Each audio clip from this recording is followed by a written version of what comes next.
Right, the 15th of July, I just got back home for Newcastle Emlyn. I will put this on as the first video of the videos and photographs of the trip to Newcastle Emlyn. England, disaster. I knew it was going to happen when I made the substitution, and you'll see it in the video, other video. I said to the body, we're going to lose this, and I took the dog for a walk. Come back 2-1. And I knew. But I've been very impressed with Thomas Tuchel. I've been very impressed, especially after the Norway game with his after-match comments. You should never interview a manager or a player 5 minutes after a match like that, any match. Anyway, I was very impressed with him. But I think he made a very serious tactical mistake. That's my opinion, and who am I? Perhaps he didn't, but I think he did. Cape Verde, 3-2. Egypt 3-2, they're vulnerable, right?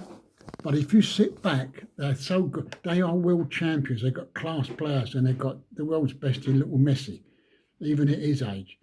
We had to stop the crosses in. We sat back.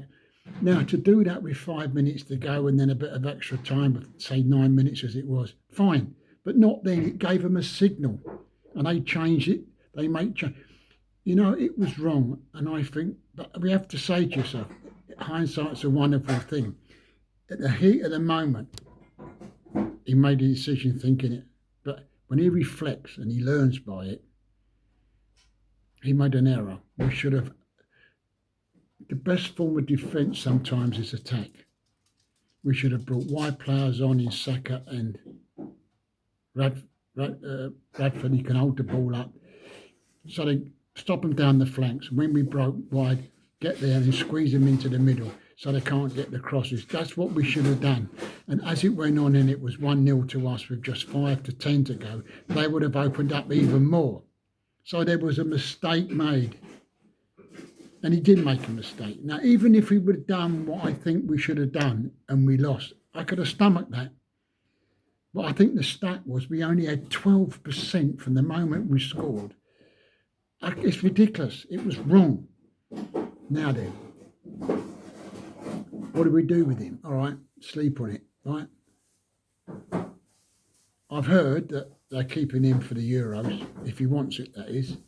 And I think that's right. And I think he'll learn by it. Be interested to see what he says in the coming weeks and months even. Because he learned.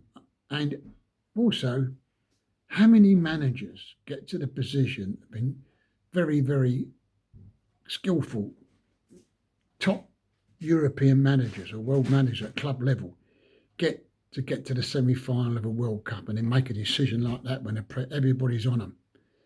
Not many. So what are we going to do? Clear the decks again? Start again? Hopefully, fingers crossed. I think not. I think talks behind the scenes should go ahead with Tuchel. I like what he said about his players. He's a players' man, which I like. And do you know what this decision reminded me of? Back in 1970, I think it was it in Mexico? 2-0 up against Germany. And what Robson didn't know at the time, because of the threat that Bobby Charlton, the German side, they put Beckenbauer on him. And so it stopped Beckenbauer doing his game. 2 up. Took Charlton off because he was flagging a bit. Or so the manager felt. What happened? History. 3-2. Beckenbauer run it. But you don't know sometimes, and it's margins, and it's very, very easy. You know, and that really got to me then. But this one is worse. You know, losing's one thing, but losing the way we did, put the flag up and fight, you don't. Anyway, that's me. Give the man a chance, see what we can do. Let's not throw the baby out with the bathwater. You know, I think he's a good bloke and learned. And onward and upwards, Carruthers. Bye.